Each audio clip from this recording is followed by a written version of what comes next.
그런데 이 말씀은 복음서에 나타난 예수님의 말씀과도 정확하게 일치합니다. 마태복음 22장 36절 이하에서, 마가복음 12장 28절 이하에서, 요한복음 13장 34절 이하에서, 그리고 요한복음 15장 12절에서 주님은 단 하나의 명령을 하셨습니다.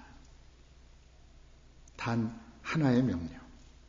주님은 단 하나의 명령은 하나님 사랑을 포괄하고 증명하는 이웃사랑이라고 말씀하셨습니다. 이웃사랑 안에 하나님 사랑이 포함된다는 겁니다. 이웃사랑이 하나님을 사랑함을 증명한다는 것입니다. 그리고 이렇게 선포하셨습니다. 내 계명은 곧 내가 너희를 사랑한 것 같이 너희도 서로 사랑하라 하는 이것이니라, 그렇게 말씀하셨습니다. 그런데 본문에서 언급하셨듯이 우리는 이 계명을 주님께로부터 받았습니다. 이 계명은, 지금 드리는 말씀은 사람에게서 난 것이 아닙니다. 사람으로부터 난 계명이 아닙니다. 하나님이 주신 계명입니다. 하나님이 주신 명령입니다. 우리 공동체를 향한, 우리 각자를 향한 하나님의 명령인 것입니다. 우리가 이 계명을 주께 받았나니, 우리가 이 계명을 주께 받았나니 하나님을 사랑하는 자는 또한 그 형제를 사랑할지니라. 하나님께서 오늘 우리에게 주시는 명령입니다. 그러면 어찌해야 합니까? 이 계명을 반드시 기억하고 실천해야 할 것입니다. 그런데 이 계명 역시 사실은 새 계명은 아닙니다. 우리가 이미 알고 있는 계명입니다. 아니, 처음부터 받은 계명입니다. 요한이서 1장 5절에 보면 내가 이제 내게 구하노니 서로 사랑하라. 똑같은 말씀을 합니다. 서로 사랑하라. 이는 새 계명같이 내게 쓰는 것이 아니요 오직 처음부터 우리가 가진 것이라. 서로 사랑하라고 하는 명령을 주면서 덧붙여서 뭐라고 합니까? 이것은 새 계명이 아니다. 오직 처음부터 우리가 이미 받은 것이다 라고 하는 사실을 우리에게 다시 한번 연상시켜 줍니다. 그렇습니다. 서로 사랑하라는 명령은 새로운 이야기가 아닙니다. 제가 여러분 모르는 말씀을 드리는 것이 아닙니다. 이미, 아니 처음부터 잘 알고 있던 계명입니다. 그런데 왜 성경에서 반복되고 또 반복됩니까? 그런데 왜 저는 이 말씀을 반복하고 또 반복합니까? 그 계명 속에 하나님의 마음이 담겨 있기 때문입니다. 이 계명 속에 우리를 향한, 여러분을 향한 하나님의 간절한 바람이 고스란히 스며 있기 때문입니다. 또한 현실적으로는 우리가 인생을 살면서 당면하는 수많은 문제들에 대한 해결책이 바로 거기에 있기 때문입니다. 그것까지도 읽을 수 있기를 바랍니다.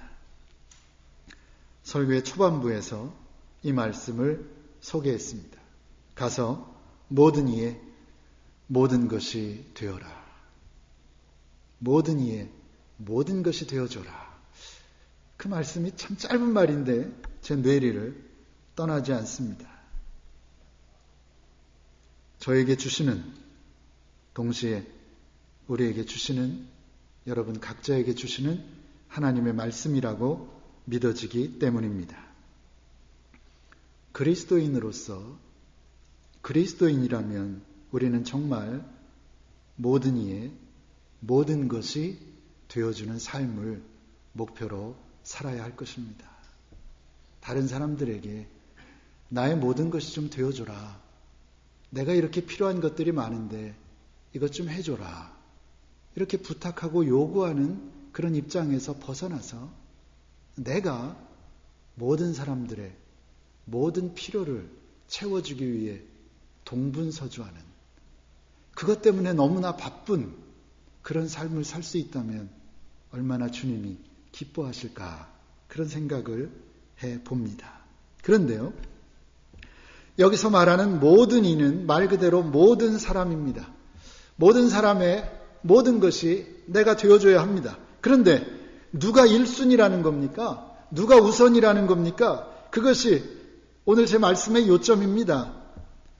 바로 우리들이라는 겁니다. 오늘 함께 예배 드리는 베델의 가족들이라는 것입니다. 그 사실이 중요합니다.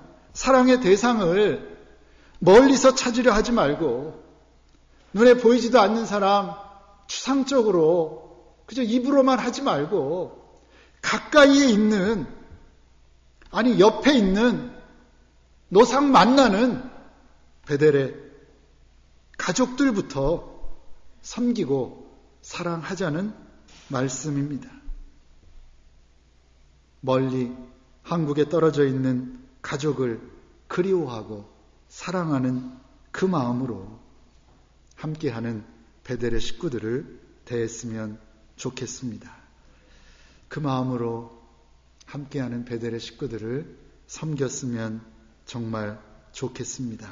아니 꼭 그렇게 하실 수 있기를 바랍니다.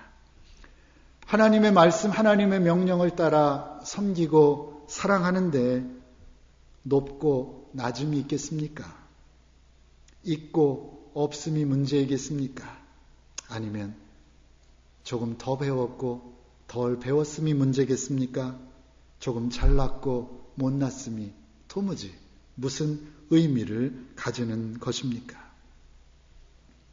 누구든지 하나님을 사랑하노라 하고 그 형제를 미워하면 이는 거짓말하는 자니 보는 바 그 형제를 사랑치 아니하는 자나 보지 못하는 바 하나님을 사랑할 수가 없느니라. 그렇습니다. 우리는 지금 내 앞에, 내 옆에, 내 눈에 보이는 형제, 자매를 사랑하는 일부터 시작해야 합니다. 가장 낮은 마음으로, 빈 마음으로, 첫 마음으로 사랑의 수고를 다시 시작하는 것입니다. 그래서 결국에는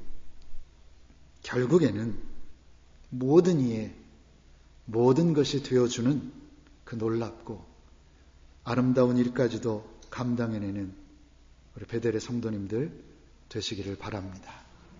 기도하겠습니다.